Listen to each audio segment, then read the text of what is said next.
Hello, everyone, and welcome to a new episode of History Talk, where I'm really bad at scheduling. It's been a while, and I'm going to be doing 4 episodes in a row while editing them all on the same day to get them all out on the same day tomorrow.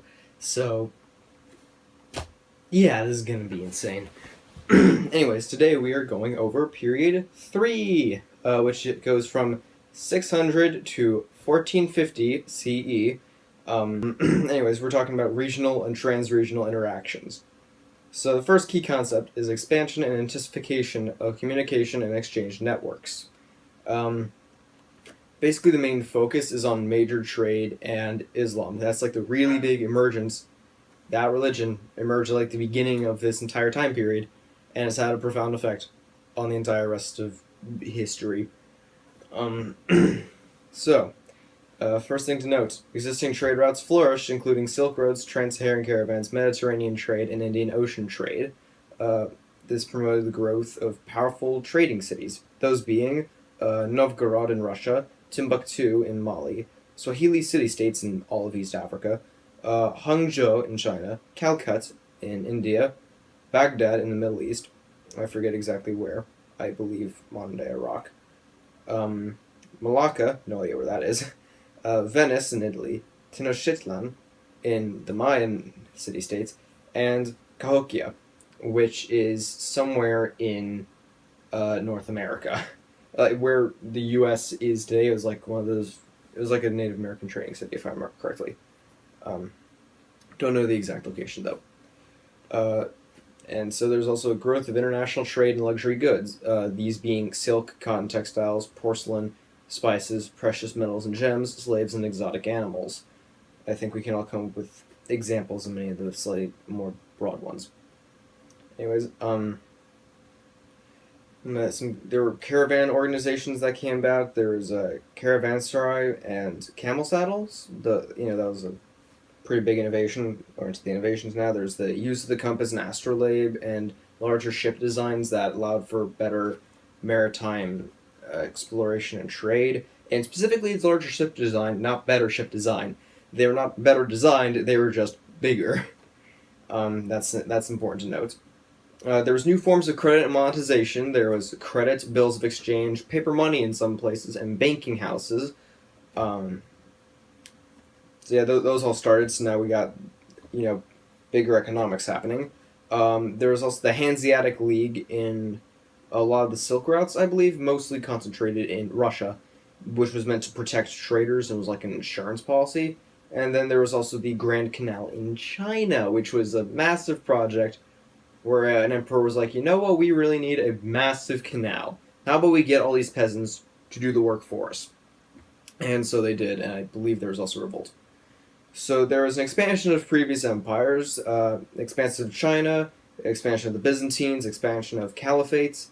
And now we get to the new players, which are the really fun ones, because they are the Mongols and the Vikings. Oh boy, these are the fun ones. We're going to get into them slightly later. So, for finishing off key concept 1, there's also the migration of Bantu-speaking peoples and maritime migrations of Polynesian peoples. Islam developed as a religion. Neo-Confucianism emerged in China, and it's a blend of Confucianism and Buddhism. And there was also a spread of information technology, food, and disease from better trade routes. Many of which became better under the Mongols, because they basically conquered all of Asia. They're also the only people to have successfully invaded and conquered Russia in the winter. And apparently also the only people to have successfully conquered Afghanistan. So apparently these guys just were the badasses of history. And a quick reminder that it's not swearing if you're talking about the donkey. Anyways, key concept 2. Continuity and innovation of state forms and their interactions. So there were continuations of previously collapsed empires, these being the Byzantines, continuation of Rome, the Sui, Tang, and Song, which were basically following the many, many collapsed empires of China. And, there's also new players, which were the Abbasid Caliphates, the Muslim Iberia, just, modern-day Spain and Portugal, that being like a Muslim-controlled area. The Delhi Sultanates, so yeah, there's Muslims even spreading to India, that's what Pakistan was formed from. And the Mongol Khanates, that's what everyone really cares about. And so now there are also city-states in the Italian peninsula, East Africa, and Southeast Asia. So, yeah. Most people forget that Italy was basically just city-states after Rome. And Rome started off as a city-state, so yeah, fun note. Also, the Maya count as city-states. And at the end of the period, the Aztecs and the Inca emerged. So by the end of this, like around 1450, slightly before that, but towards that era, we got the Aztecs and the Inca moving in.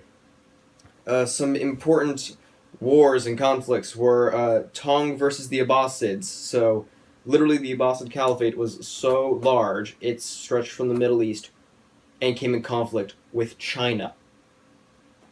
That's pretty far. Then there's also the Mongol Expansion, which basically screwed both of them. Let's see, Sui Tong Song, and then after the Song was the Yuan, which comes in, I believe, next period. But it's basically when the Mongols conquered China. Great Wall didn't help that much there.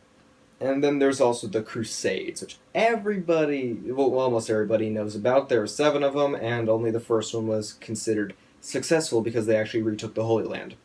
The last 3 are pretty...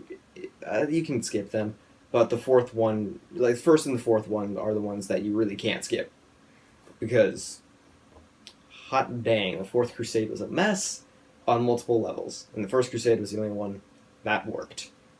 And it's funny if you research it, because it only worked because the first part of the First Crusade, the Peasants' Crusade, failed and died so horribly and quickly, so like without doing any kind of damage against the Muslims, that they literally underestimated the Crusaders when the full army actually came by. That's why the First Crusade was won, and like a ton of other coincidences and stuff. I'll link to an interesting extra history series on it, to be honest. Just watch in your free time. It helps with extra information. And now we're on key concept 3, increased economic capacity and its consequences. Quick moment.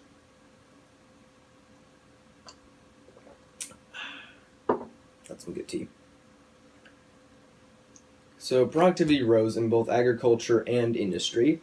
Some things that were also spread and developed were champa, rice varieties, chinampa, field systems, waru raised in field cultivation in the Andes, improved terracing techniques, and the horse collar. So then there's also the decline of urban areas due to invasions, disease, decline of agricultural productivity, and specifically in basically the entire world, the Little Ice Age. So for people denying climate change, we have historical proof it exists because the world got really freaking cold again. So yeah. That happened. That's a thing. Climate change is a thing. Now it's just getting warmer. There's also then an urban revival because apparently urbanism is like most religious figures. It dies and it comes back. So we saw the end of invasions. We saw the availability of safe and reliable transport. There was the rise of commerce. There were warmer temperatures between 800 and 1300. There was increased agricultural productivity. There was subsequent rising populations, and there was greater availability of labor. That all contributed to the revival. Oh yes, note for the AP exam. You should be able to explain cultural, religious, commercial, and governmental function of at least 2 major cities. That is an important thing. I cannot do it off the top of my head, and it's also not in my notes because I was stupid for not doing that, but that's something that you should be able to do. I'll probably come up with a list. It's going to be right next to me, as usual. So I will have examples. New forms of labor organization formed. So there was free peasant agriculture, nomadic pastoralism, craft production, guild organization, various forms of coerced and unfree labor, government-imposed labor taxes, and military obligations. What else? Oh yes, patriarchy persisted. Sorry, Tumblr. And however, women exercise more power and influence in some areas, such as Mongols, West Africa, Japan, and Southeast Asia. That's where they exerted like the most amount of power outside of patriarchal systems. So hey, something was different. Um, let's see what else. Oh yes, serfdom came into being. The Inca mita came into being, and peasant revolts came into being because peasants don't like being put down. They also don't like being starved. So good job, Mao. Anyways, so the demands per slaves also increase because peasants don't like having to do the work. They like having someone else come in and do it for them. And the fusion of Buddhism, Christianity, Islam, and Neo-Confucianism led to significant changes in gender-related family structure. Alright, that is it for Period 3. Join me next time before we get into Period 4, which, just looking at my notes, is a doozy. Oh god, that's going to be fun.